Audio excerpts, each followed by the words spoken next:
Good morning, everyone. Today we are discussing about the topic pitch, yaw, roll, and joint notation scheme of the subject ORA 351 Foundation of Robotics.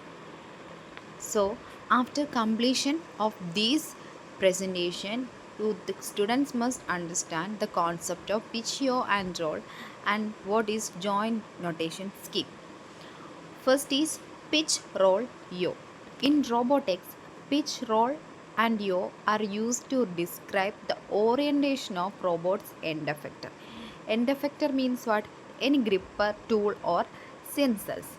These are essential for controlling how a robot interact with its environment, especially the tasks like welding, assembly, pick and placing, inspections, etc. So, the pitch, row, and yaw, its axis of rotation, its motion, and the common use are discussed in this table. For pitch, the axis of rotation is rotation around the x-axis, motion is tilts up and down. And the common use in robots are a robot arm tilting a camera or tool up or down. For yaw, the axis of rotation is rotation around the y-axis. Motion is turn left or right, like shaking a head. And common use involves a robot turning to face a new direction. Next, roll. The axis of rotation is rotation around the z-axis. Rotate sideways, like rolling is the motion, and the use is twisting a screwdriver or rotating gripper. This figure shows the wrist configuration of a robot, the pitch, wrist yaw, wrist roll, face plate, robotic arm, etc. So, wrist movement is designed to enable the robot to orient the end effector properly with respect to the task being performed. To solve the orientation problem, the wrist is provided with up to 3 degrees of freedom, that is roll, pitch, and roll. Yo. Roll is, this is also called wrist swivel. This involves rotation of the wrist mechanism about the arm axis. Pitch, it involves up and down rotation of the wrist. This is also called wrist bend. And yaw, it involves right or left rotation of the wrist. So that's all about pitch, yaw, and roll. Next is what is joint notation scheme. A robot joint is a mechanism that permit relative movement between parts of a robotic arm. The joint of a robot are designed to enable the robot to move its end effector along a path from one position to another as desired. The basic movement required for desired motion of most industrial robots are rotational movement.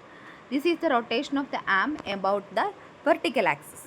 Next is radial movement. This involves the in or out movement of the arm from the vertical center of the robot. Next is vertical movement. This is the capability to move the wrist up or down to provide the desired vertical altitude. These degrees of freedom independently or combination with other define the complete motion of the end effector or the robotic arm. These motions are accomplished by movements of individual joint of the robotic arm.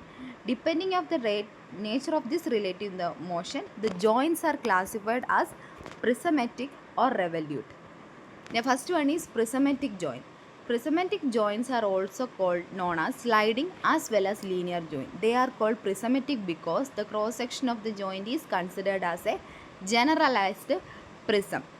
So their variations include rotational joint.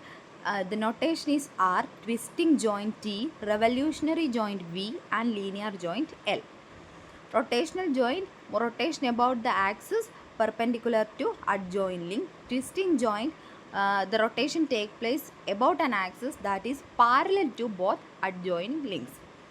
Revolution joint, the rotation take place about an axis that is parallel to one of the adjoining links.